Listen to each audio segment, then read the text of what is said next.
Hello everyone, welcome once again to multipurpose YouTube channel. जिस प्रकार से हमने थर्ड क्वेश्चन बनाए थे, अब क्वेश्चन नंबर 4 है। An observation 1.5 meter tall is 20.5 meters away from a tower. एक ऑब्जर्वेशन है, जहां से ऑब्जर्वेशन क्या होता है, जहां से कोई चीज हम ऑब्जर्व कर रहे हैं। ठीक है, सपोज ये ऑब्जर्वेशन है, दिस इज ऑब्जर्वेशन। ये 1.5 मीटर टॉल है, यहां से देखा जा रहा है किसी चीज को। ठीक है, ए बी मान लेते हैं इसको।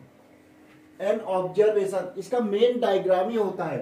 एप्लीकेशन ऑफ ट्रिग्नोमेट्रिक में यदि आपको डायग्राम बनाना आ गया तो क्वेश्चन आप बहुत इजीली कर सकते हैं। तो डायग्राम बनाएंगे कैसे? अकॉर्डिंग टू क्वेश्चन बनाएंगे, क्वेश्चन में जैसा लिखा होगा उसके अकॉर्डिंग बनाएंगे। An observation 1.5 meter tall, 1.5 meter tall हमने ऑब्जर्वेशन बना दिया। ये इसका फुट हो गया, ये इसका टॉप हो गया। ठीक है, is 20.5 meter away from a tower. एक टावर है, ये आप टावर बना दीजिए।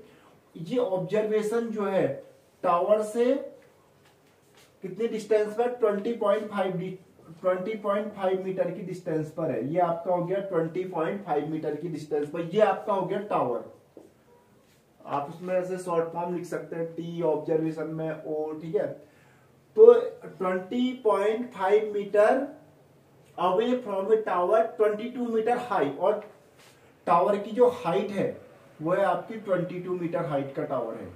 इसकी हाइट है 22 मीटर और ऑब्जर्वेशन पे 20.5 मीटर की डिस्टेंस पर है। इसको मान लेते हैं PQ।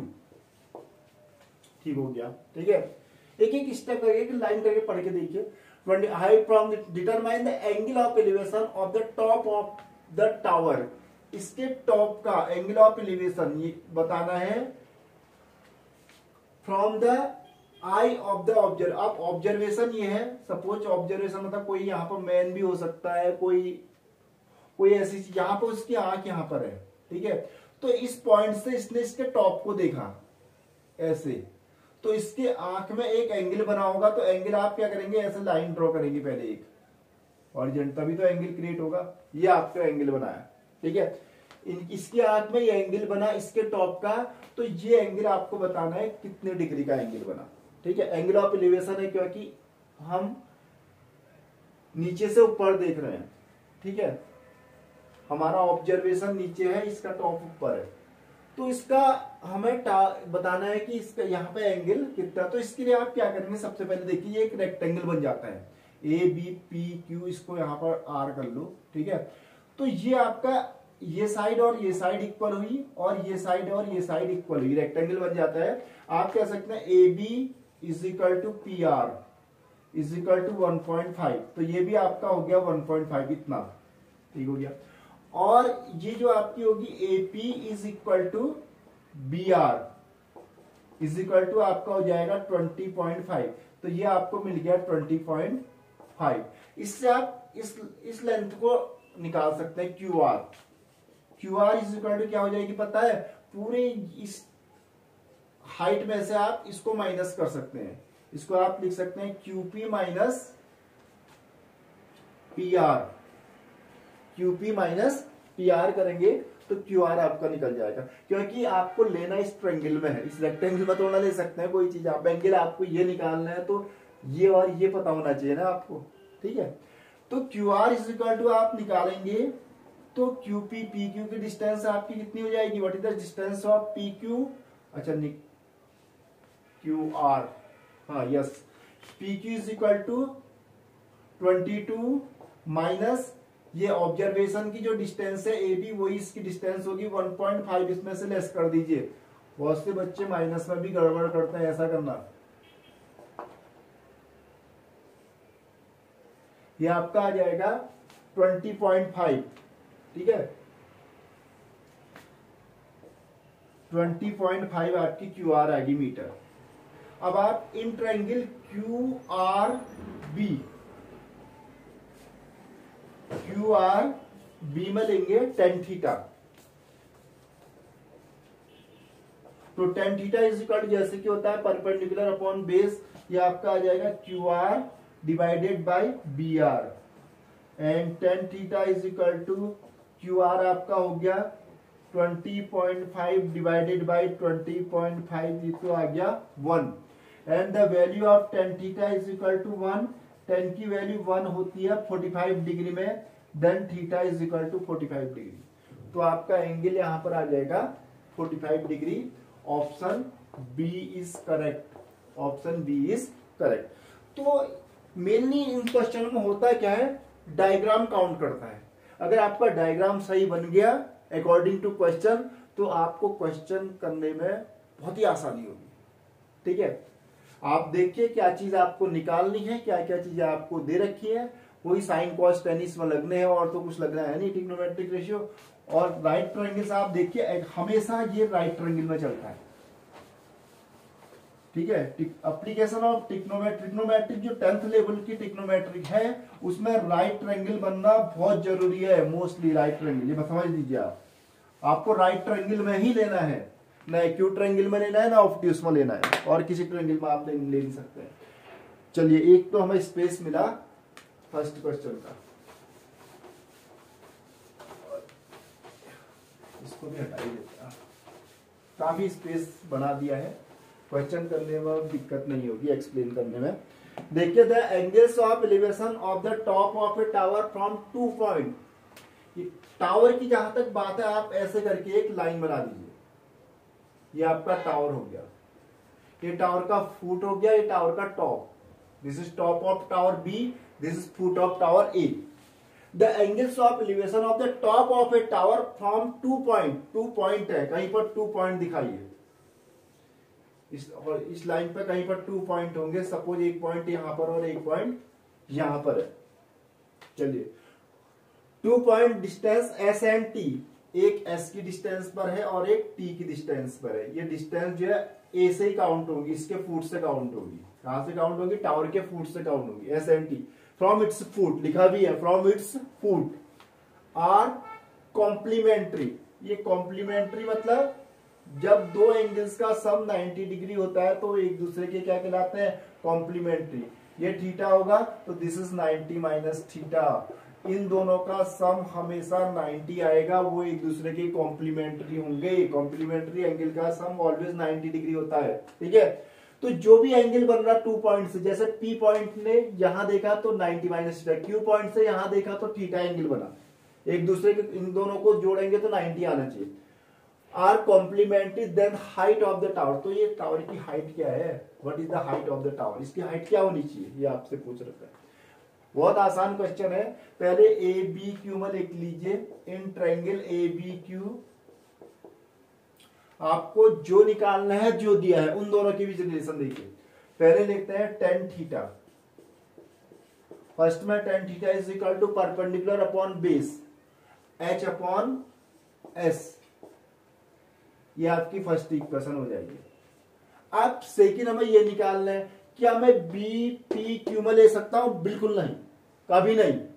बी पी क्यू में आप बिल्कुल नहीं ले सकते। आप लेंगे बी पी ए में, क्योंकि ये इसमें 90 डिग्री का एंगल होना मस्ट है, बहुत जरूरी है 90 डिग्री का एंगल होना।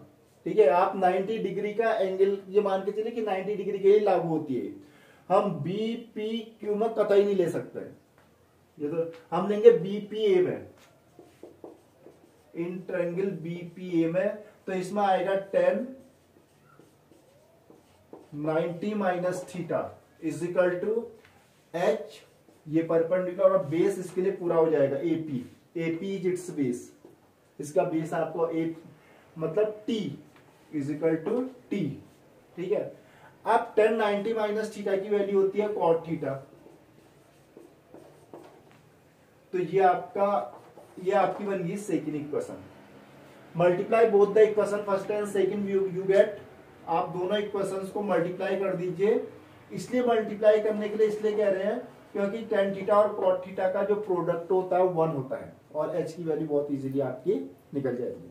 जब आप मल्टीप्लाई करेंगे तो इधर साइड लिखेंगे tan theta multiply cot theta, और इधर लिखेंगे h into H H square s into T S T and tan theta को आप 1 अपॉन cot थीटा लिखेंगे into cot theta is equal to H square upon s into T. इससे ये cut जाएगा, cross multiply करेंगे H square equal to S T and H is equal to root of S T. तो जो height of tower आ जाएगी वो आ जाएगी root of S T. Option C is correct. तो इसका ऑप्शन हो जाएगा सी। चलिए 2 क्वेश्चन तो बन गए, लाइट भी चलेगी थोड़ी सी, कोई बात नहीं। चलो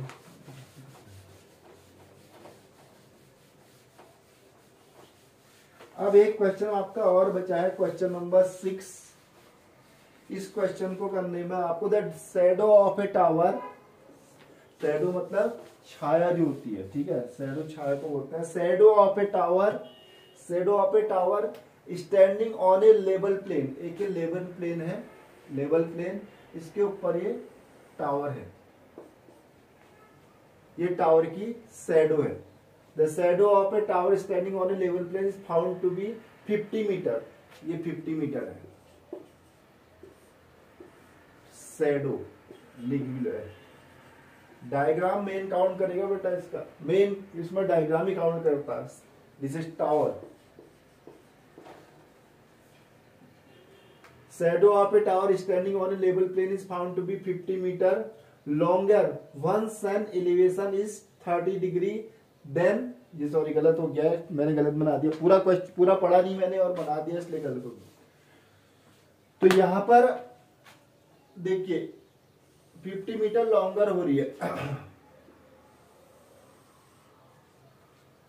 50 meter longer when sun elevation is 30 than when it is 60। पहले ये आपका 60 डिग्री था, 60 डिग्री में इसकी अगर शैडो एक्स है, एक क्वेश्चन पहले इस टाइप का आया भी था, हमने बताया था एंगल बढ़ेगा, एंगल यदि घटेगा तो शैडो बढ़ेगी।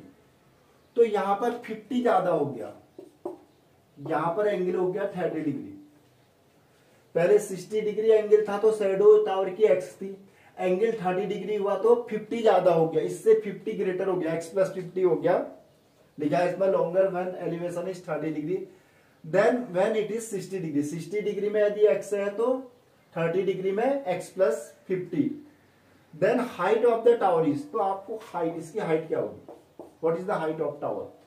बहुत आसान क्वेश्चन है, सब डायग्राम फिट बन गया तो कोई दिक्कत नहीं है, जो जो आपको दे रखा है उस हिसाब से लीजिए। और 90 डिग्री मान के चलिए, 90 डिग्री में लेना है आपको, ठीक है। तो पहले लिखिए B B in triangle PBA, PBA में 1060 is equal to perpendicular upon base h/x and 1060 is equal to √3 h/x and h is equal to आपका आ जाएगा, हमें हाइट निकालनी है ना, चलिए कोई बात नहीं, h is equal to cross multiply करेंगे तो x √3। इसको एक इक्वेशन देते हैं हम, first equation. And second equation बनाइए, ये हमने बनाई 1060 से। अब लेंगे आप PCA में, क्योंकि 90 वाला जरूरी है, PCB में नहीं ले सकते हम। इन ट्रायंगल PCA इसमें लेंगे 1030 degree. 1030 degree equal to perpendicular तो वही रहेगा जो है, और बेस हो जाएगा, this is x, this is 50, x plus 50। यहां पर लेंगे तो पूरा होगा बेस, ठीक है, और 60 में लेंगे तो इतना होगा बेस, हाइट तो सेम रहेगी दोनों में। एंड 1030 की value 1/√3 is equal to h upon x plus 50। Cross multiply करते हैं इक्वल टू में हमेशा, तो you get x plus 50 is equal to h/√3। अब जो x की वैल्यू आपको दे रखी है, h की वैल्यू सॉरी x√3, इसको इसमें रख दीजिए। The value of s is equal to x√3, putting in equation second you get x plus 50 is equal to h is equal to x√3 multiply √3 and x plus 50 is equal to 3x minus x इधर चले गया 50 and 2x is equal to 50, then x is equal to 50 divided by 2 is equal to 25। ये तो आपकी 25 होगी base, but आपको निकालना क्या है, आपको निकालना है height of the tower. This is your height of the tower x√3 and h is equal to x√3, x is equal to 25, तो ये आपका आ जाएगा 25√3। 25√3 ऑप्शन बी इज करेक्ट, तो इसका ऑप्शन हो जाएगा बी। तो इस तरीके से आप एप्लीकेशन ऑफ ट्रिग्नोमेट्री को सॉल्व कर सकते हैं। यहां पर हमने 6-7 क्वेश्चन अभी एक्सप्लेन किए हैं, अभी मैं और भी इसके क्वेश्चन बहुत सारे एक्सप्लेन करूंगा। कोई जरूरी नहीं है कि आपके एमसीक्यूज में ही आए, ये क्वेश्चन आपके शॉर्ट आंसर है, लॉन्ग आंसर में भी आ सकते हैं। मैं पूरी मेथड के साथ आपको बता रहा हूं सॉल्व करके, तो आप इनको सीखिए, ठीक है। और मेन इसका डायग्राम बनाना सीखिए। अगर आपको जब डायग्राम इसका आ जाएगा तो क्वेश्चन इसके बहुत, कैलकुलेशन इसमें बहुत सिंपल होता है। Okay, that's all, thanks for watching.